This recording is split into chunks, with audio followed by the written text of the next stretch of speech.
Hello and welcome to this edition of the Joyful Friar Podcast. I'm Father Nathan, your host.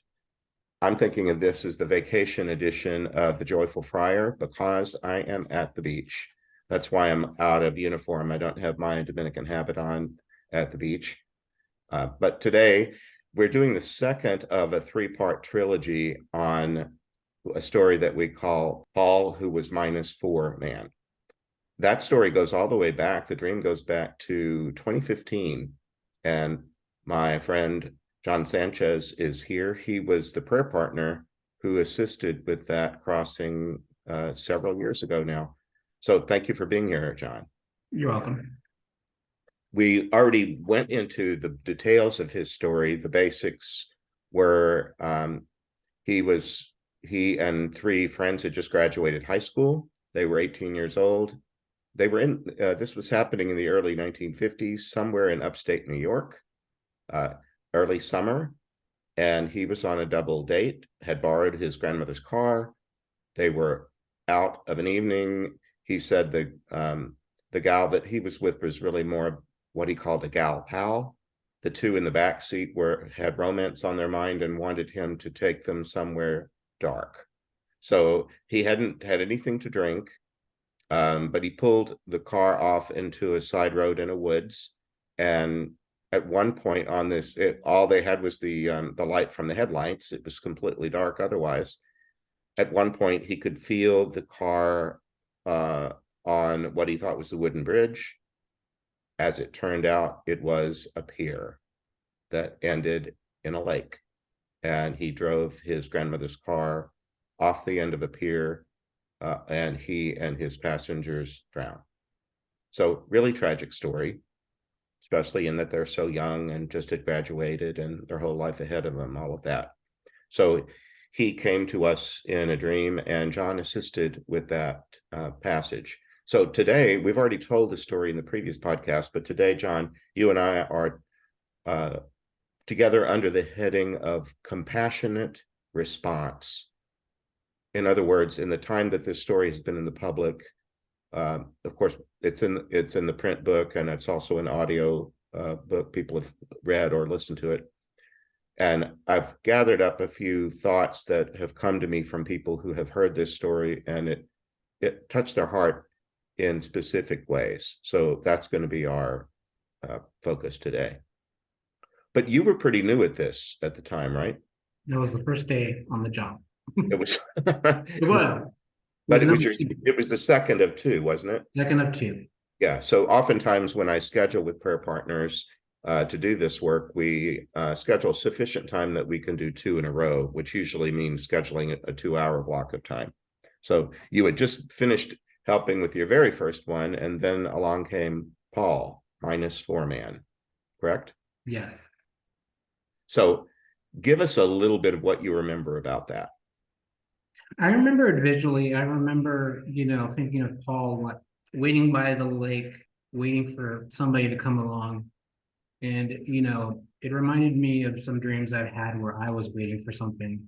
I had this one time, I had this dream about waiting for this train to come. And it never came. I was just waiting there. And the funny thing was that at the time I was in college. I took this class about dreaming.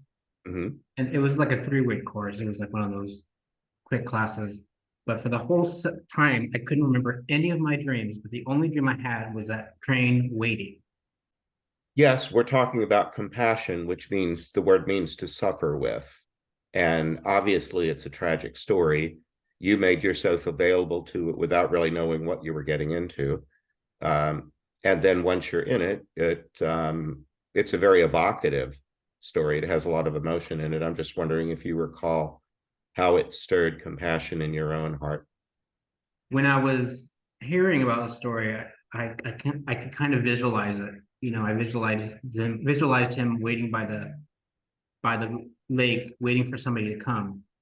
And I knew he was alone, and I know that feeling myself of waiting alone, waiting for somebody to come. Since it happened in the 1950s, it was interesting because you wonder, like, how long has he been waiting there? And we were like in 2015, and what was that 65 years? Well, he died before either of us was born. It does make you wonder about how the afterlife worked. Purgatory for Catholic people like you and I grew up with the notion that some people spend a lot of time there or a short time there. And the way that it was presented to me was that that was a function of your sinfulness, and that it was like a prison sentence or something, that you had to serve your time before you could advance. Is that a part of your thought at all? Yeah, it did sound like a purgatory. He was waiting voluntarily. There was nothing that was really keeping them there except his own guilt, or, he felt responsible for the death of those people, of the other three. Made me realize that a lot of us put ourselves in similar situations where we're waiting for something. We're waiting for someone to get us I know you don't use the word stuck anymore, but to get us out of that space that we're in and to bring us out. He's in the first book, and I did use the word stuck You did use the word stuck. on that in the subtitle, and I do believe that he was stuck. He was grinding away in a way that suggests spinning wheels, like you're stuck in the mud. Yes. He wasn't making any progress. He wasn't making any progress, and I've been there. I see a lot of that happen on this side of heaven and earth, where people are waiting for something to change, someone to bring them out of it. Right. It was all very human feeling. Well, one irony was that he described himself as a very law-abiding guy. He thought of himself as a barely above average student. He pretty much described himself as no bright light, but he was somebody that if he applied himself could comprehend and learn. He was trustworthy. I mean, his grandmother entrusted him with his car because he had earned trust, because he was an obedient guy. He appreciated systems and rules and saw that they mostly made sense anyway, that you only make life more difficult if you go out of your way to break the rules. And then it struck him as so ironic that somebody that was so law and order could do something as careless as drive a car off the end of a pier. It didn't make sense to him. You had told me to, at some point, tell him to invite somebody along who he loved in life, to come for him. And the naturally thing, he was driving his grandmother's car. So naturally I thought, oh, the grandmother would come.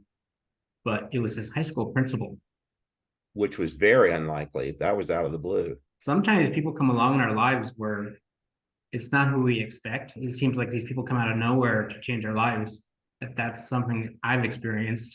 I really thought it was going to be the grandmother. I was surprised. It was fitting in that he really had a great respect for authority, and the most recent authority in his life was his high school principal. He'd only been in high school for a week or so. But I did want to make the point that I really don't understand purgatory, the Catholic notion of it, in terms of a penal colony or, serving your sentence. I didn't, even as a child, when it was presented to me that way. It just seemed I liked the idea of purge means to cleanse. And one of the ways it was presented to me as a child was sort of cleaning up before you go out.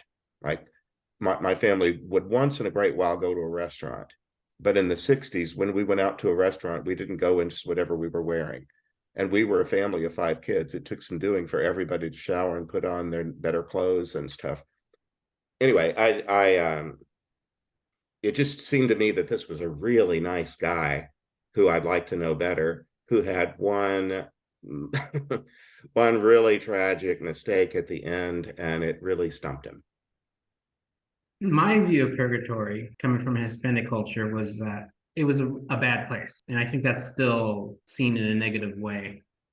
For me, growing up, I kind of joked that for me, purgatory would be the worst experience I can imagine. So for me, it was waiting. It would be like waiting at the DMV to get my license, waiting in a long line.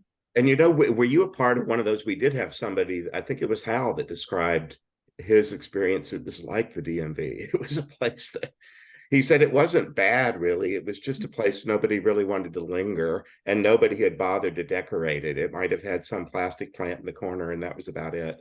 I don't remember that case, but that does sound like something I would imagine. Recently my father passed away. I was talking to my family, trying to teach them what I know about purgatory, that it's not a bad place. It's a place where you're waiting. And my dad did receive the last rite, so I told him that he didn't have to endure purgatory.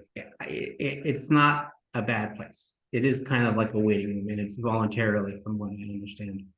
Well, I don't even use the word except when Catholic people kind of draw it out of me, because many of the audiences that I'm in front of are not Roman Catholic necessarily. I've seen so much of growth and healing and arriving at the truth of things, understanding what's true. And that really does bring us back to the process that Paul engaged in, largely because you prompted him. He was grinding and grinding and grinding. And he was the one who was the recent high school graduate that his experience reminded him of Nathaniel Hawthorne's Scarlet Letter and Hester Prynne, who was an adulteress and had to wear an A to brand herself so that everybody knew her sin. And that's what he did to himself. He thought of himself as -4 man because he had robbed the earth of 4 young lives. And the way I brought him out of that was to take the 3 out of the equation and realize that he was the only one still there. I mean, it would have been different if there was all of them were there. I mean, we have dealt with people, cases where there were a bunch of people there, like a group, like they formed a group of people who had similar experiences. I didn't know this at the time, but he was by himself, and that, I had to ask him where everybody else was. Where did you think they were? Or well, you're the one that called it to his attention. yes. You said to him, wait a minute, you've made a presumption that you're -4, but it sounds like the other 3 are not with you. Is that correct? Well, they must have already crossed, in which case you would be -1 man. That was the beginning, I think, of him getting unstuck. He shifted the first premise of the argument. Oh, he entertained a new thought because you helped lead him. Yes. That's the way I see it. I know about you that you're a big-hearted man. You're a compassionate soul. I mean, everybody's got some of that, but I think you have more than your share of compassion for other people. You don't have to agree with me if you don't want to, but it's fine. And don't you do hospital visitation in Stanford Hospital? Yes, I do. I rest my case. Not everybody goes through the training to go and seek out people who are suffering and put yourself in their space and somehow cheer them or at least be with them.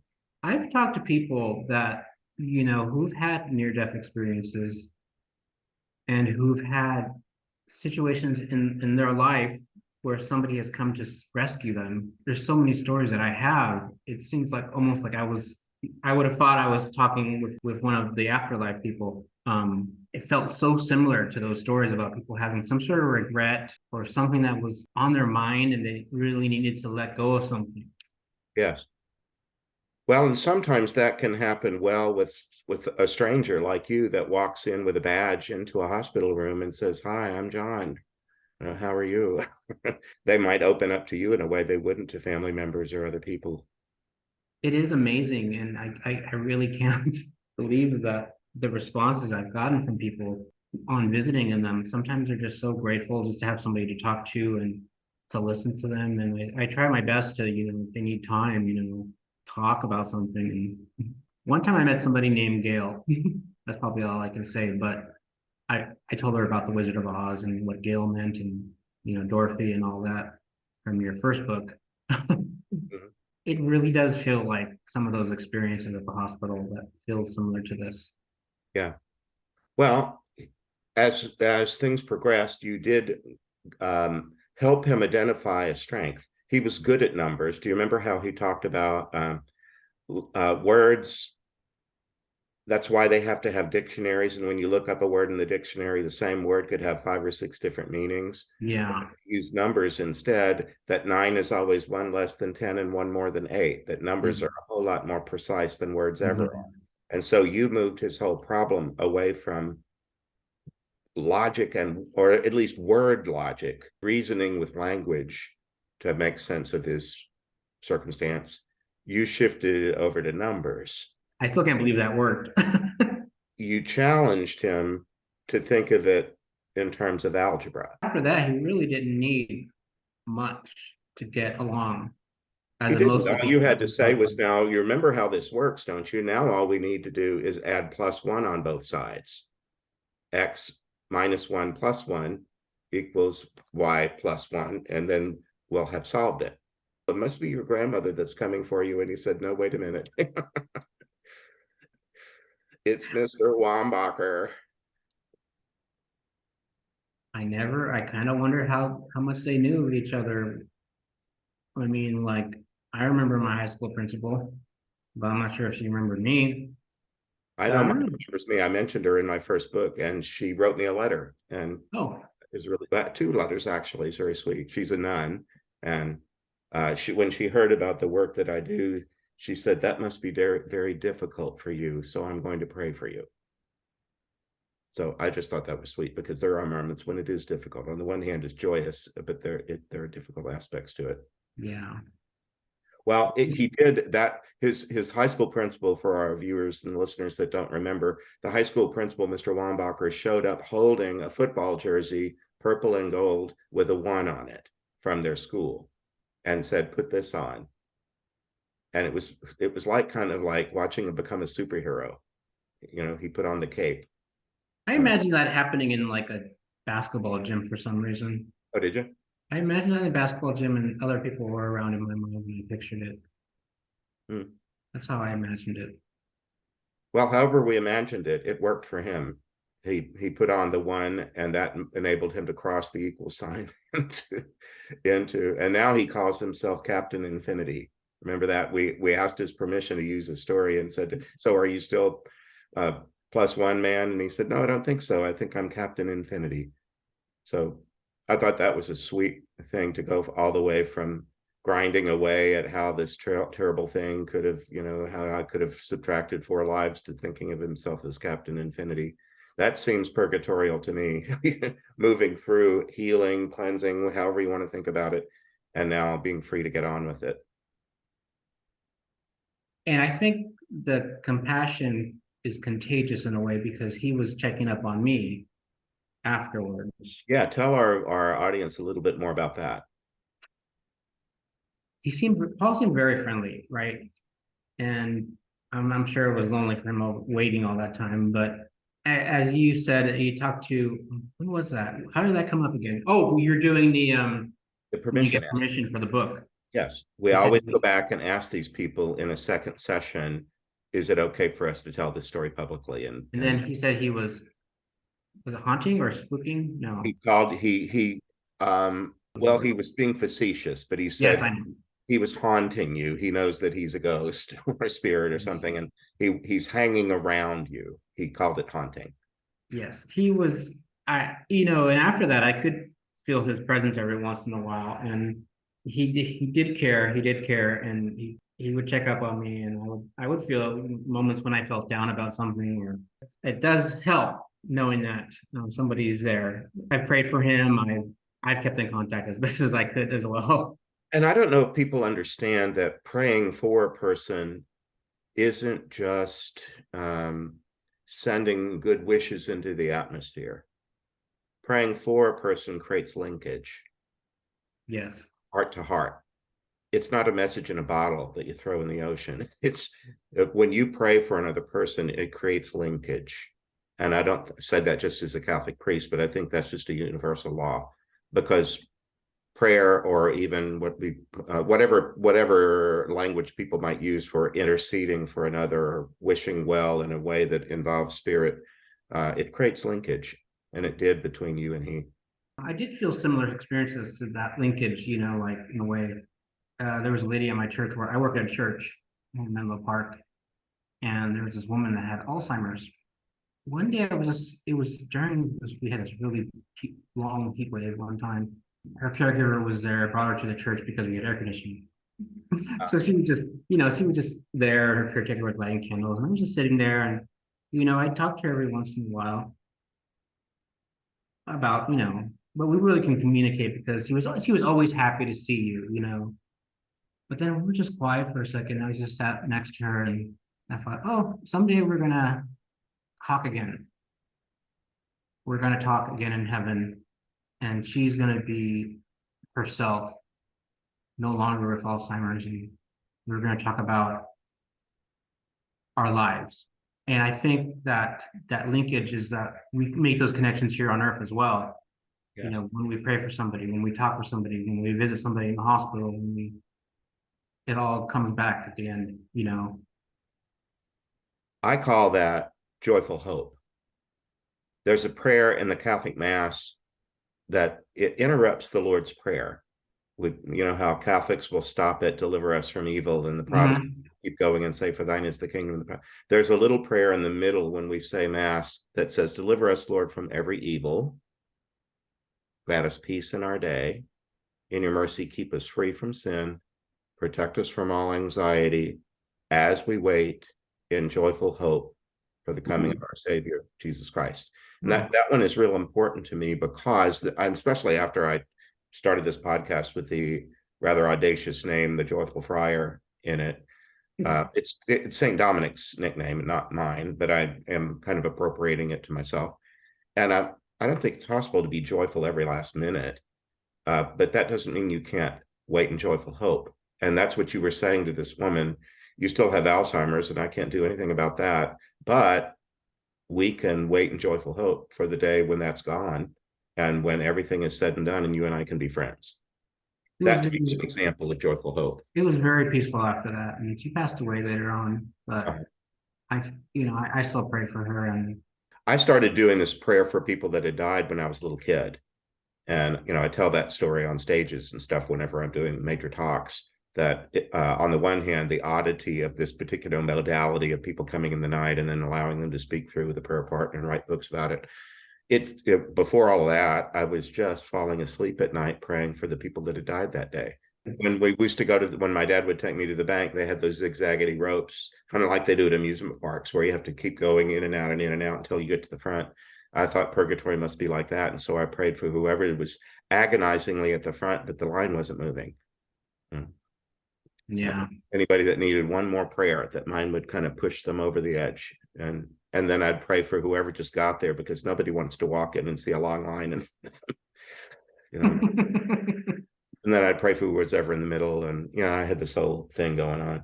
Well, I wanted to mention, while we're on this topic, this compassionate response, that there are other people besides Paul who had an accident that caused their death.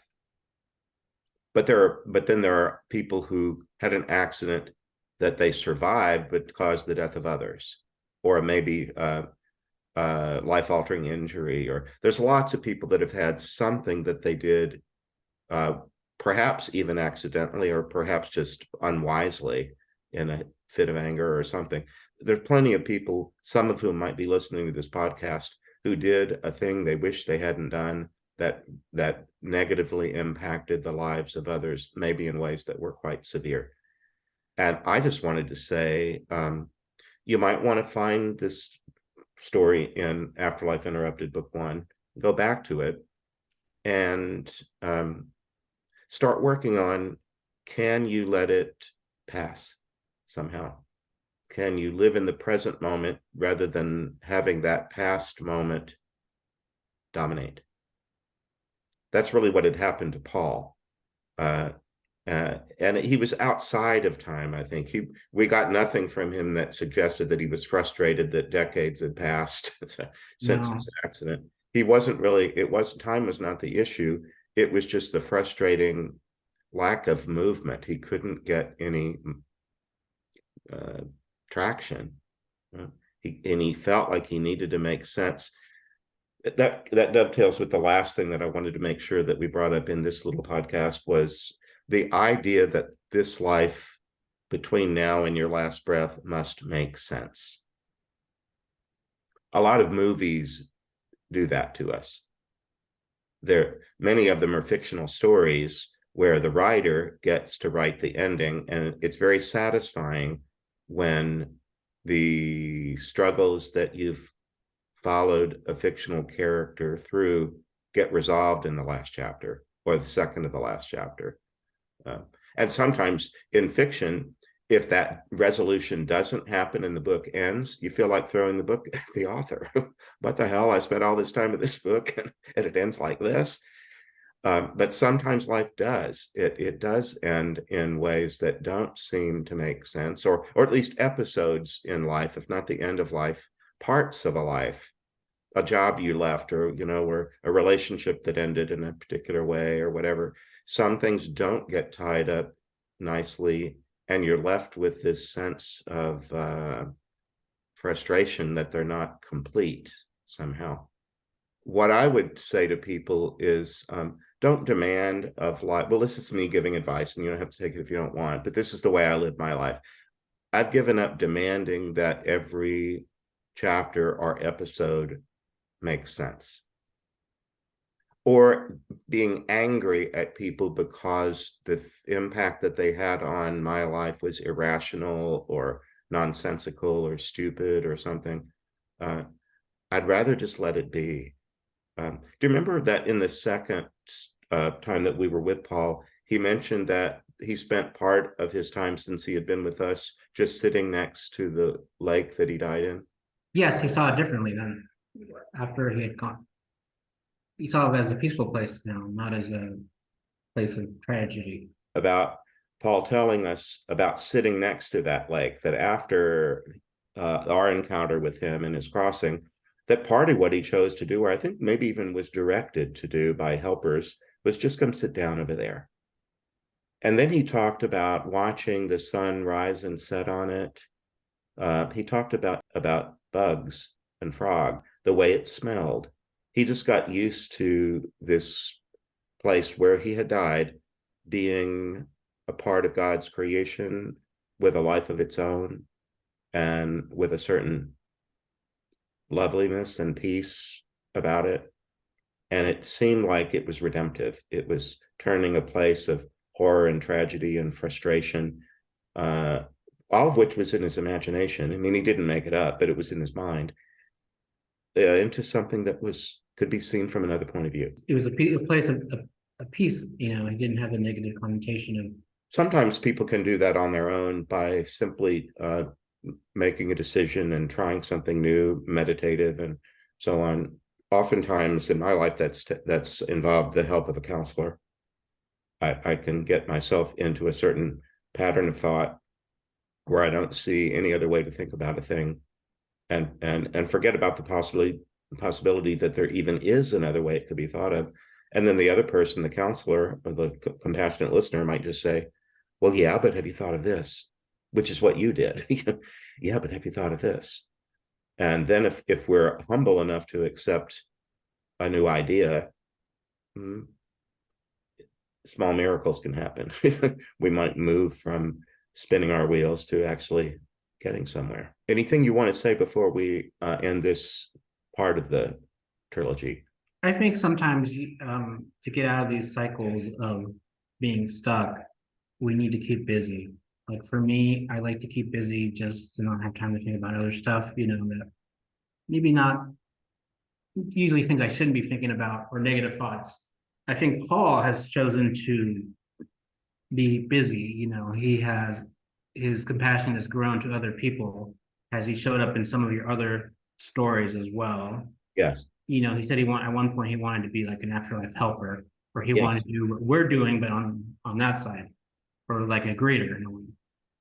Now you're doing a tease for the next podcast, because that's what I want to go into. He after being helped in our process, we had somebody else who died in an automobile accident, who also was kind of in a trauma loop.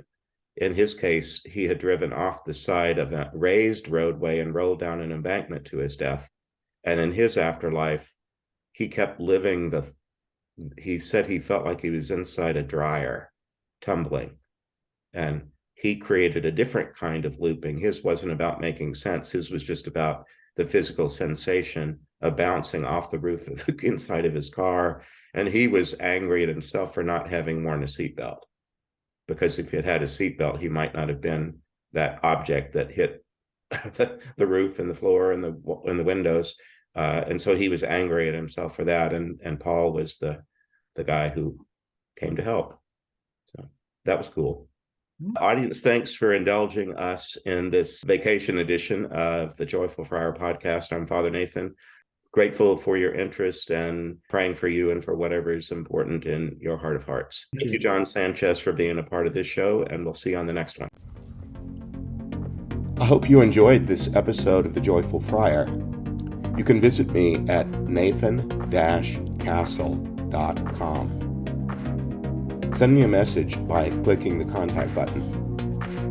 If you'd like to support this podcast, you can make a donation by clicking the donate button. See you next time. God bless.